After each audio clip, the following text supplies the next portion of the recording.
Welcome to Sleepy Tales, your cozy corner for slowing down, letting go, and drifting gently into dreamland.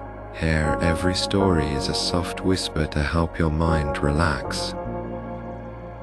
Get sleep in tonight's sleepy tale.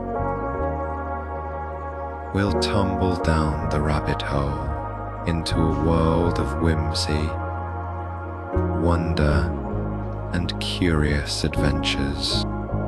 This is Alice in Wonderland by Kay, a gentle reimagining of the beloved classic,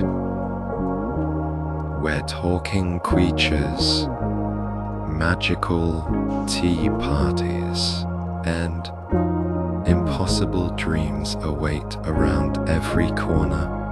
If you'd love more cozy stories and the very best listening experience, don't forget to subscribe to our lovely channel. Alice was beginning to get very tired of sitting by her sister on the bank and of having nothing to do once or twice. She had peeped into the book her sister was reading, but it had no pictures or conversations in it. And what is the use of a books, thought Alice, without pictures or conversation? So she was considering in her own mind, as well as she could, for the hot day made her feel very sleepy and stupid.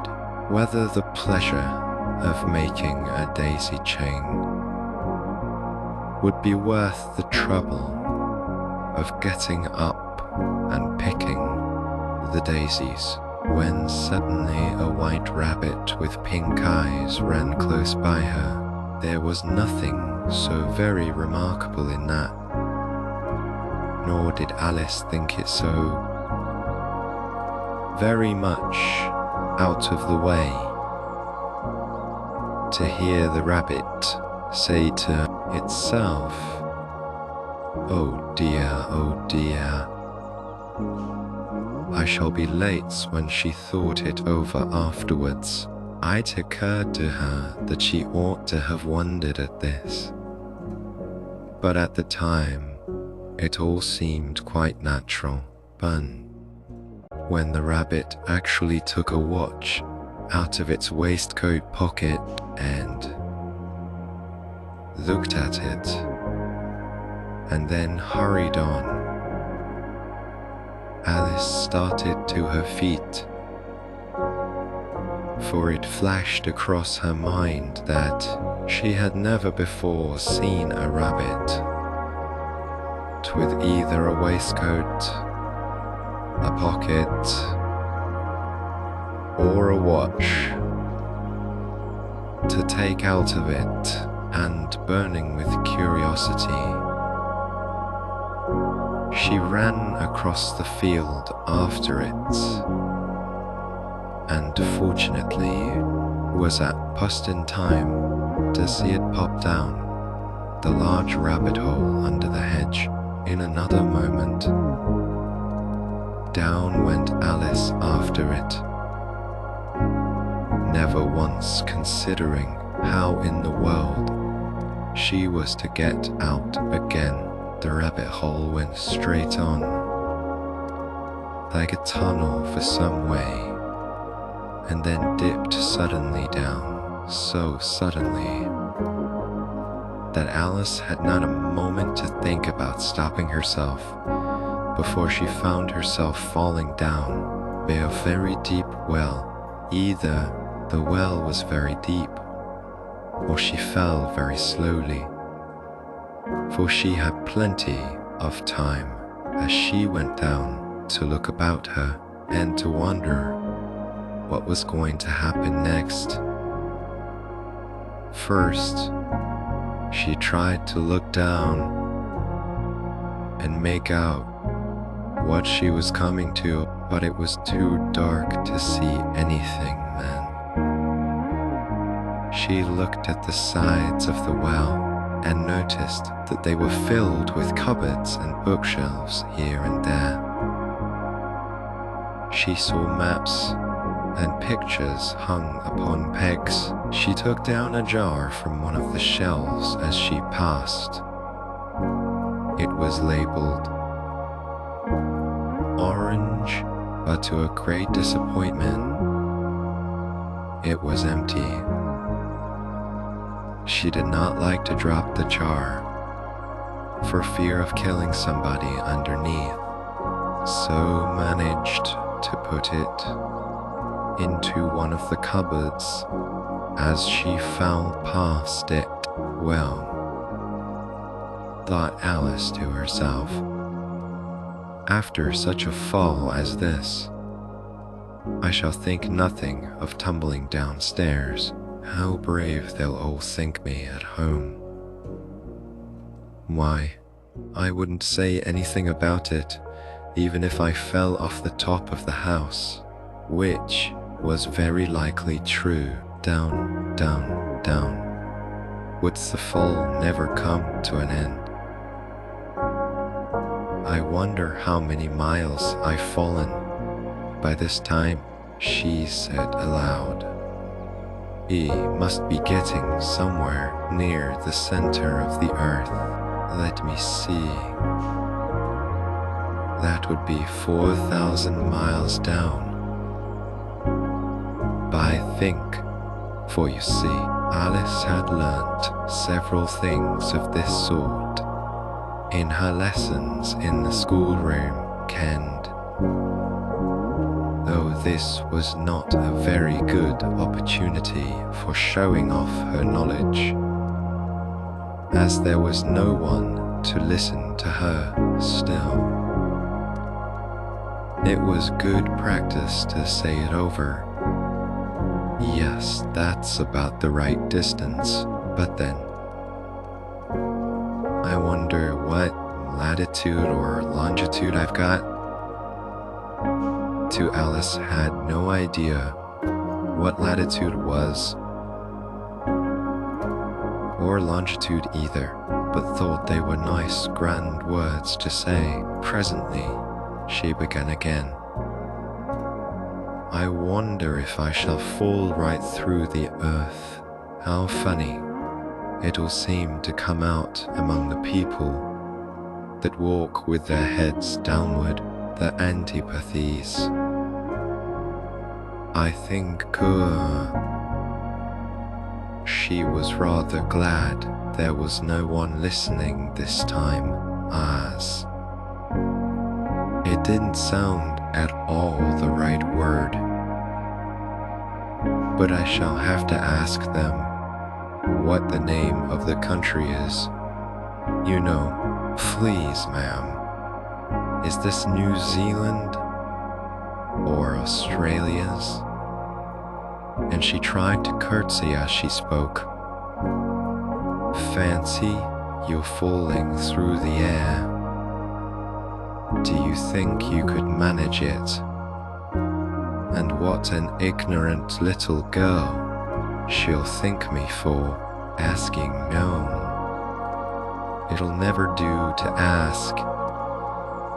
Perhaps I shall see it written up somewhere. Down, down, down. There was nothing else to do. So Alice soon began talking again. Had Dino missed me very much tonight? I should think Dino was the cat. I hope they'll remember her saucer of milk at tea time. Dinah, my dear, I wish you were down here with me. There are no mice in the air, I'm afraid. But you might catch a bat, and that's very like a mouse, you know. But do cats eat bats? And here, Alice began to get rather sleepy and went on, saying to herself, in a dreamy sort of way, "Do cats eat bats? Do cats eat bats? And sometimes, do bats eat cats for?" You see, as she couldn't answer either question, it didn't much matter which way she put it. She felt that she was dozing off and had just begun to dream.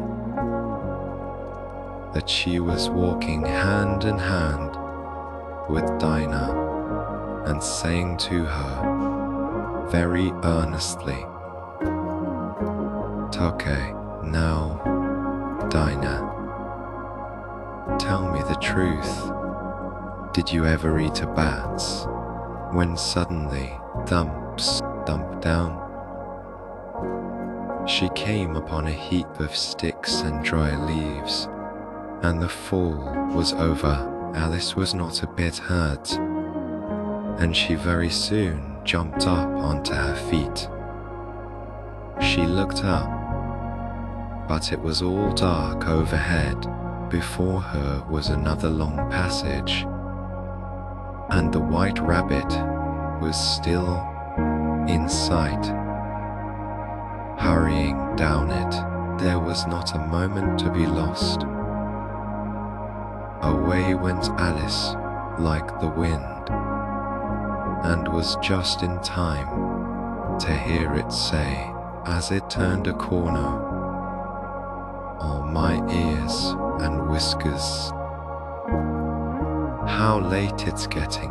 She was close behind it when she turned the corner, but the rabbit was no longer to be seen. She found herself in a long low hall, which was lit up by a row of lamps hanging from the roof. There were doors all round the hall, but they were all locked. And when Alice had been all the way down one side and all up the other, trying every door, she walked sadly down the middle, wondering how she was ever to get out again. Suddenly, she came upon a little three-legged table, all made of solid glass. There was nothing on it but a tiny golden key, and Alice's first thought was that it might belong to one of the doors of the hall. But, alas, either the locks were too large, or the key was too small, but, at any rate, it would not open any of them. However, on the second time round, she came upon a low curtain she had not noticed before, and behind it was a little door about 15 inches high.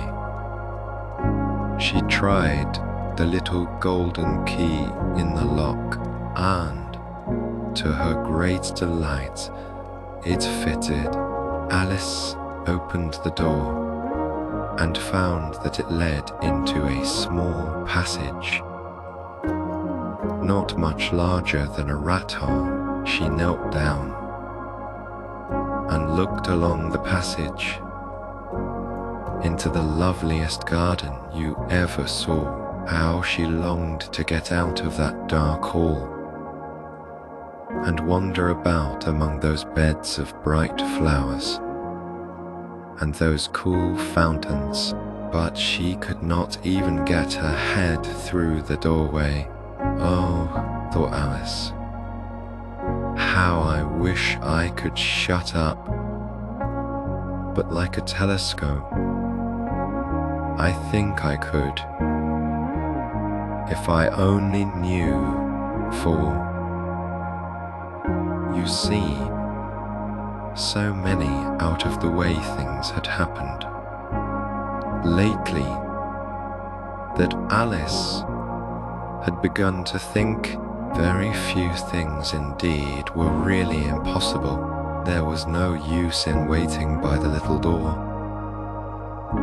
So she went back to the table, half hoping she might find another key, or perhaps a book of rules for shutting people up.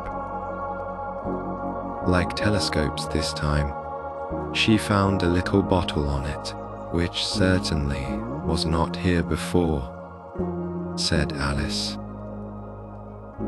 And around the neck of the bottle was a paper label with the words, "Hasta drink me," was beautifully printed on it in large letters. It was all very well to say, "Drink me." But the wise little Alice was not going to do that in a hurry.